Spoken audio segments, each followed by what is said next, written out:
Hey, what's going on, man? It's your boy 2REAL. Man, I want y'all to like, comment, subscribe, man. We're trying to get to 500 subscribers. We almost there. I just want to do a quick segment real quick. A lot of people asking this question. A lot of women particularly asking the same question. So I'm going to answer one in particular.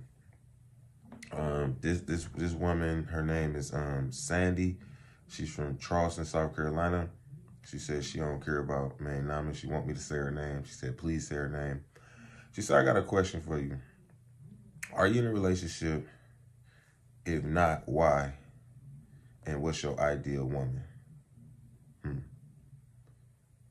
That's kind of interesting, and that's a good question. No, I'm not in a relationship, and I think the reasons why is because like I need to take the time to like heal and process from a lot of things in my life because I stayed with a lot of women too long, and I got a lot of things, a lot of issues within myself when it's dealing with women that I ain't over, and I would be dumb to lie like I ain't over it, like you know what I'm saying. Like as a man, I realized I dealt with women that I had access to. Because a lot of us don't deal with the women that we actually deserve and want.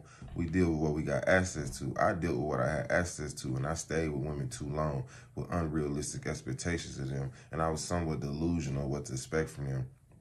And I have a lot of abandonment issues as a man. Like, I've been abandoned a lot. When I went to prison, I was abandoned. When I fell off, I was abandoned. Not only by women, by family and friends. And it's just like them abandonment issues makes me question. And I'm going to be honest with you. I never ever in my life dealt with a real woman. Like a woman. I dealt with hoes and little girls and bitches and tramps, you know what I'm saying? What I had access to based upon my financial status. And I dealt with a lot of women I had access to for so long that it damaged my whole perception of a whole generation of women, which is unfair to a woman. I never been with a woman, and as a grown-ass man, I would feel horrible to be with a real woman and not know how to treat her, know how to go about every day and not learn. Like, I wouldn't even feel good with being with a woman and have like on-job training. Like it's on-job, just basically on-the-job training.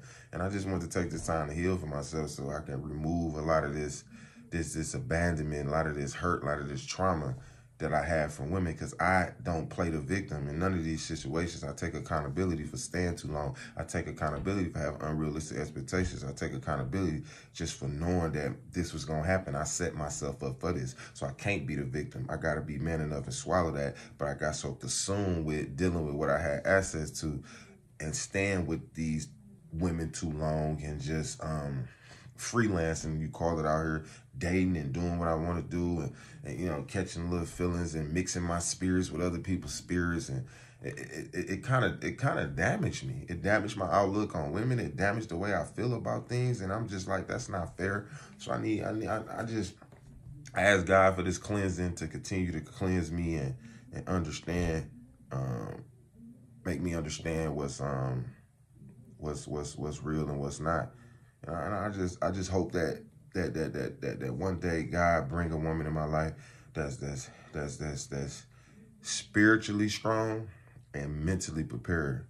Because if you're not spiritually strong or mentally prepared, you won't be able to deal with me. So I won't do nothing like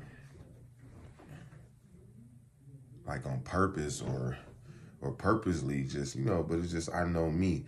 I had to realize, like, damn, like, I yearn for things that I never had, and I don't know what it is. And when it come to women, like, a real strong woman, a sister that's going to push me and motivate me on top of my own motivation.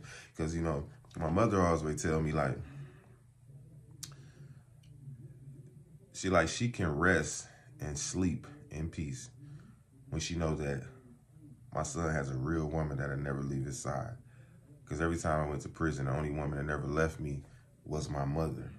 And by her being the only woman that never left me, it actually made me have a resentment towards women. And it made me feel as if, like, damn, you accept the lifestyle that I was out here living. Like, you accept this shit and you'll reap the benefits of it. But when shit all fails and goes sour, you won't hold a nigga down because you heard Because, you know, when a nigga go to prison, all his dirty laundry get aired out. I don't care what you do and what you did. A nigga laundry gonna get aired out. And but I always feel like as a man, if I took care of home and took care of everything, and it wasn't no outside woman that could say I took care of her home, took care of her, I feel like you should still hold me down out of loyalty, even if you want to do your own thing, but still be loyal to making sure I'm straight. And you know what I'm saying? And it was just a lot of things that I can't go in depth about, because I still, as a man, I still have like a deep emotional connection to that disappointment, to them situations. So I want to stay like on task. And my ideal woman would definitely be a woman that's spiritually inclined, mentally prepared, business savvy-ish, understand business, you know what I mean, quick on her feet, not a procrastinator. And all these things that I'm saying I want are obviously things that I do and I'm good at, you know. And she don't have to have like all of them, but if I had to choose, I definitely want her business savvy, because that's the direction, that's what I've been in for years. I've been a businessman for years. Even when I was hustling in the streets, I still was a businessman. So I want a woman that's business savvy, know how to go register LLCs, know how to go do this, know how to take care of this, start a business account, you know what I mean, know how to do this, and just spiritually inclined and mentally prepared for a strong man. And but I also want a woman that where I'm weak at, she's strong at. Whatever some of my weakness is, I want her to have that in strength, because the problem is we both be strong in the same areas, and that's when like the male, alpha male dominant shit come from. So yeah,